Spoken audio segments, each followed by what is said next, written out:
Eles estão estabelecidos aí, né? Mas há uma mudança de cenário brasileiro. Então, gente, isso adiou o protestantismo na nossa terra. Poderíamos ter tido protestantismo desde o período colonial, vocês entenderam isso? Mas aí, devido a esses fatores, o protestantismo ele vai se estabelecer só no Império. E no Império a gente fica esperando que são as missões. Mas não. Num primeiro movimento, o que acontece no Império é a necessidade de industrialização.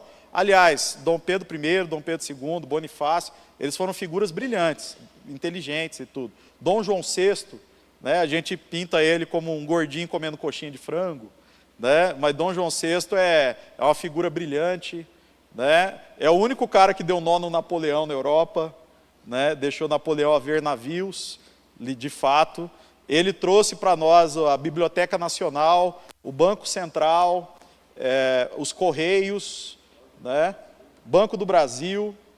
Então, assim, todas essas instituições subiu o Brasil para a categoria de Reino Unido.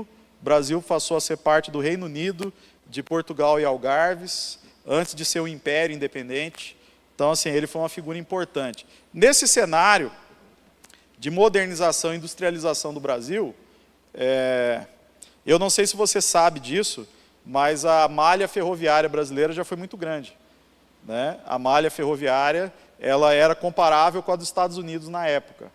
E o modelo com o Barão de Mauá, né, foi um grande ícone desse período, ele era o nosso Rockefeller brasileiro. E o modelo de concessão ferroviário brasileiro era semelhante ao americano, que você ganhava a exploração do território. Então, todo lugar de ferrovia, de concessão, você podia minerar, e o que você minerasse era seu. Então, quer dizer, era uma loteria, né? Eu pego uma grande concessão para fazer a ferrovia, construo a ferrovia, só que se eu descobrir ouro em qualquer parte do trajeto, se eu descobrir pedras preciosas, se eu descobrir petróleo, o que eu descobrisse naquela rota é meu, né? Então, por isso que o pessoal bancava, né? E havia um grande sistema ferroviário. A transposição do Vale de São Francisco, já ouviu falar? Transposição do Vale de São Francisco é um projeto do Império Brasileiro, segundo o reinado Dom Pedro II. Né? Poderia já ter sido feito se o Império tivesse ficado. Então, assim, até hoje nós estamos ouvindo falar da transposição de São Francisco. E a transposição de São Francisco já era um projeto do Brasil Imperial, Dom Pedro II.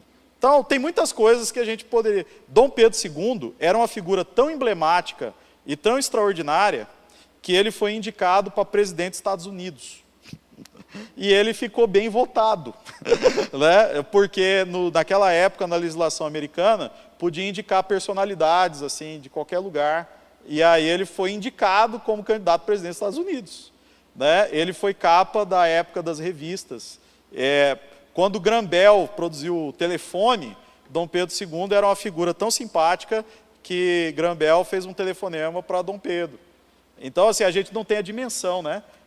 Da figura extraordinária, humanista, que foi Dom Pedro II. Muito injusto. Até porque tem que construir a favor do que aconteceu, né? Dom Pedro ele saiu num golpe, você sabe disso, né? Houve um golpe de Estado sem o apoio popular.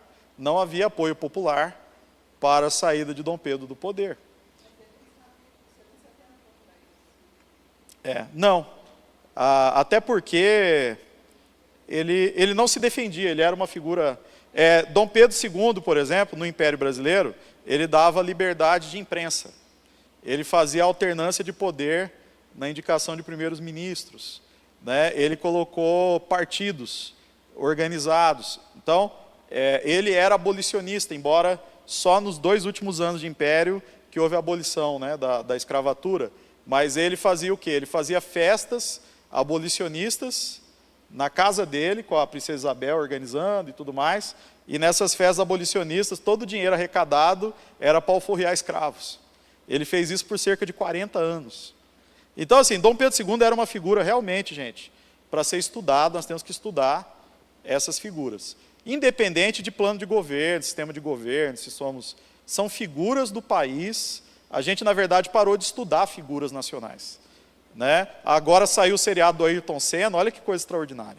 Né? Quanta gente apaixonada pela figura do Ayrton Senna, né? Então eu acho que um pouco a historiografia foi muito influenciada pelo marxismo cultural e tudo mais, e deixou de lado a ideia do protagonista histórico, né? Nós não temos mais heróis.